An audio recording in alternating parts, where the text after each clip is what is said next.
Okay, now let us discuss the basic definitions and operations involving sets.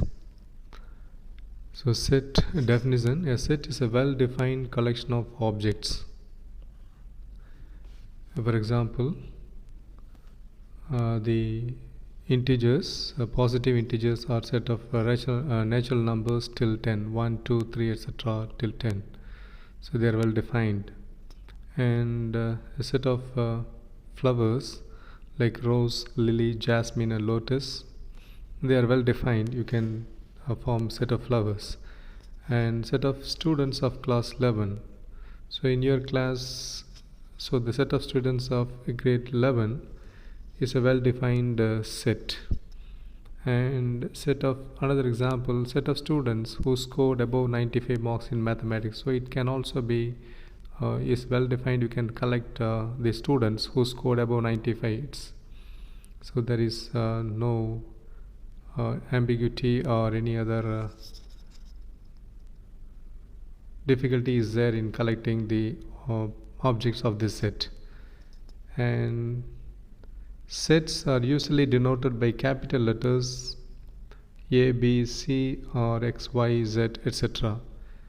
And the elements of a set are set represented by small letters A, B, C or X, Y, Z, etc. And we see some notations now. If A is an element of a set A, it is denoted by A belongs to A. So this the Greek letter epsilon is used to denote the phrase belongs to.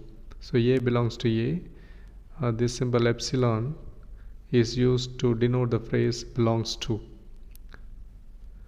And next one is, there are two methods to represent a set: roster or tabular form, and the second one is set builder form. So in roster form or tabular form, all the elements of the set are listed. The elements are being separated by commas and are enclosed within braces. So that is roster form. All the elements are listed. For example, a set of natural numbers less than 6, 1, 2, 3, 4, 5. So each element is separated by comma and you can list all the elements. So that is roster form, or you can say tabular form. Then the second form is set builder form. In set builder form, all the elements of a set possess a single common property.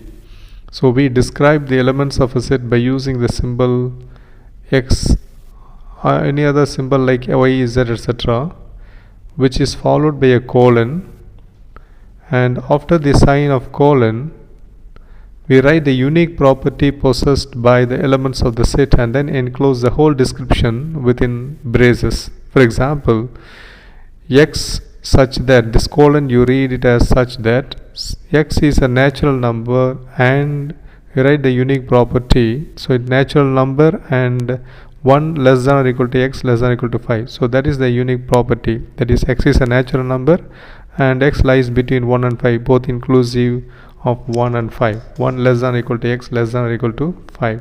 So this is how you describe the unique property of all the elements of this set. So X colon, that means X such that, set of all elements of set such that X is a natural number and 1 less than X less than or equal to 5.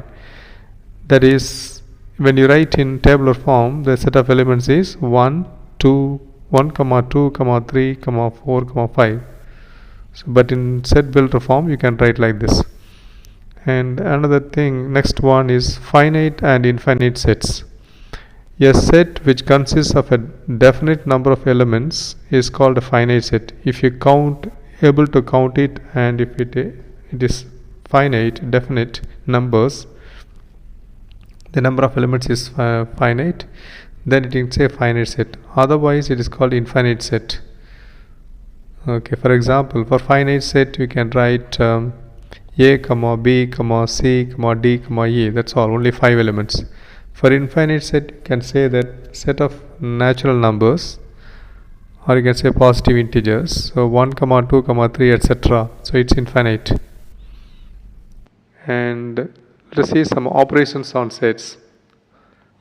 So first, union of sets. The union of any two sets A and B is the set which consists of all the elements of A and all the elements of B, the common elements being listed only once. So that's it. Suppose if the both elements have common elements, then it's enough you write only once. So the symbol U is used to denote the union. So union of two sets A and B is denoted by A union B. You read this as A union B. For example, if A has 1, 2, 3, 4, 5, 6 elements, and B has 2, 4, 6, 8, 10 5 elements, then A union B is, you write 1, the set of elements of A, 1, 2, then 3, and 2 already is there, it's a common element in B, so write only once, that's enough. And 3 is only in A, you can write 4. 4 also is common element, so write only once. Then 5 from A, and 6, that's all from the elements of A. Then go to set B, and then 8 and 10. So the common elements here 2, 4, 6 are written only once. So this is how you write union A union B, the union of two sets. And intersection of sets. The intersection of two sets A and B is the set of all those elements which belong to both sets A and B. It is denoted by A inverted U put. So you read this as A intersection. So A intersection B. And so if you write the definition, that is A intersection B is set X such that X belongs to A and X belongs to B. So for example, if A has 1, 2, 3, 4, 5, 6 and 7, and B has 2, 4, 6, 8, 10, then A intersection B is, you take only the common elements. Look at that, 2 is a common element, 4 is a common element, and 6 is a common element. So other elements are different from one another. So you write down only the common elements. That is A intersection B. And next one is disjoint sets. So two sets A and B are called disjoint sets if A intersection B is empty. If they don't have common elements, then we say they are disjoint sets. Okay, I repeat, if both the sets A and B don't have any common element, then they are called disjoint sets. That is, the A intersection B is empty set. Then difference of sets. The difference of two sets A and B in this order is the set of elements which belongs to A but not in B. So it is denoted by A minus B. So difference of two sets A minus B. So definition is A minus B is set of all elements such that X belongs to A and X does not belong to B. So X should be in A and it should not be in B. That is A minus B. For B minus A, X belongs to B and X does not belong to A.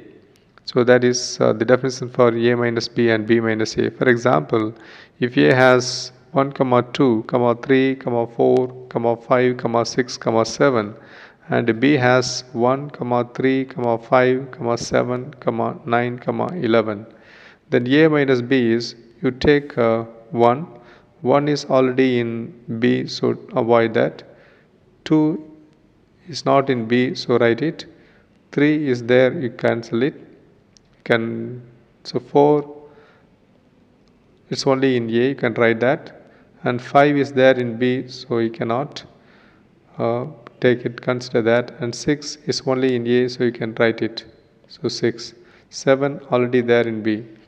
So now the elements which are in A but not in B are only 2, 4, 6. So this is A minus B. And for B minus A, so you have to consider the elements in B now. B minus A. So 1 is there already in A, so you cannot consider that. So 3 is also in A, 5 is in A, 7 is in A. So but 9 is not in A, and 11 is also not in A. So B minus A is the set of elements in B which are not in A are 9 and 11. So this is how you write a difference of sets.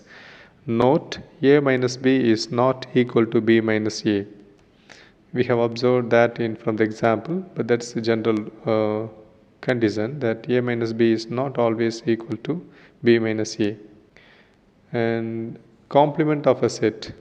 So the complement of a subset A of a universal set U is the set of all elements of U which are not the elements of A. It is denoted by A dash, or you can say A complement. So consider an example, the first set, universal set U. The universal set also be represented by capital epsilon letter. You can use sometimes in some books you can use capital epsilon. The letter epsilon or U. So U you can take here. The universal set is given by the set of natural numbers until 10, that is 1, 2, 3, etc. till 10. And set A has 1, 3, 5, 7, 9, and set B has 4, 8, 10. So this is, just consider this example. Now what is A prime or A complement? A complement is given by set of elements in the universal set but not in A. So the elements in universal set and not in A. So 1 is in A, so you can avoid that. 2 is not there in A, can consider 3 is in A, and 4 is not in A, 5 is in A, 6 not in A, 7 is in A, 8 not in A, 9 is in A, 10 not A. So the elements which are in the universal set but not in A are only 2, 4, 6, 8 and 10. So this is how you find the complement of a set. So let us consider B complement. B dash. So if you consider B dash, that is elements in universal set which are not in B. So in B 4, 8 and 10. So 4, 8 and 10. So these elements. So other elements are universal set which are not in B. That is 1, 2, 3, 6, 7, 5 of course, 5, 6, 7 and 9. So these are the elements of B dash. And some properties. So properties, for any two sets A and B, A union B the whole dash is equal to A dash intersection B dash. So this is one property. The second property is A intersection B the whole dash is equal to A dash union B dash. So these are some properties involving sets A and B and involving union intersection. And the last one is empty set. A set which does not contain any element is called empty set, or you can call it as a null set or a void set. So it is denoted by the symbol phi or two braces within, no element within, but not like this. If you write like this, it's not allowed. This means the set has an element phi. So you either use only these two notations for empty set. An example, x is an even prime number greater than 2. So the only prime number is, the even prime number is 2. There is no other prime number greater than 2. So that's an empty set. That's one example. And equal sets. Two sets A and B are said to be equal if they have exactly the same elements and we write A equal to B. The order in which the elements are listed in sets A and B are immaterial. So it can be in any order, but if both the sets have the same elements, then we call that as equal sets. For example, you take set A, B, C, D, E are the elements of A, and set B, A, C, E, D. But look at the elements, they are the same elements, only the orders are different. So in that case also you can say these are two equal sets, so A equal to B. And next concept is subsets. A set A is said to be a subset of B if every element of A is also an element of B. So in notation you write like that. Subset you write this. So A is a subset of B. This is a notation using subset. So A is a subset of B if A belongs to the small letter A, that element belongs to set A, implies A belongs to B. If A is in A set A, then the element A is also is an element of B. Then we call A is a subset of B. Note, every set A is a subset of itself, that is, A is a subset of A, because every element of A also belongs to A, so you can say the subset itself is a subset of itself. And empty set is a subset of every set. So you consider any set, the set itself is a subset and empty set is a subset of every set. Then power set. So the set of all subsets of a set is called the power set. The set of all subsets. It is denoted by P of A. So note there is a formula to find the number of elements in a power set. If n of A is m, then n of P of A is 2 power m. That is, if a set has m elements, then the number of elements in its power set is given by 2 power m. The notation is n of A, number of elements of A is m, and n of P of A, that is number of elements in power set, is equal to 2 to the power m. For example, we consider some examples for this. So A is A, comma B, comma C. So the power set is then given by singleton sets, set A, set B, set C, all subsets. Then set of elements A, comma B, set of elements A, comma C, set of elements B, comma C, and the set which contains all three elements A, comma B, comma C, that is the set itself, and empty set. So when you count the number of elements here, 1, 2, 3, 4, 5, 6, 7, 8 are there. So n of A equal to 3, but n of P of A is 8, that is 2 power 3. So we have seen that the formula holds good here, 2 power 3, that is m. And one more example with 4 elements. You can take B is 1, 2, 3, 4. So number of subsets of B, power set of B, is given by singleton sets 1, 2, the set containing 3, set containing 4, all singleton sets. Then the set containing 2 elements, that is 1, 2. Then the set 1, 3, set of 1, 4, set of 2, 3, and set of elements 2, 4, set of elements 3, 4. So these are all the sets which contains 2 elements. And the set of 3 elements taken at a time, 1, 2, 3, then the other set 1, 2, 4, and 1, 3, 4, and 2, 3, 4. That's all the set containing 3 elements taken at a time. Then the set itself, taking all 4 elements together, and the empty set. So when you count the number of elements of the power set B, you have 16 elements are there. So n of B is 4, and n of P of B, that's 16, that is 2 to the power 4. So we have seen some examples here. So these are some basic definitions and basic operations of sets.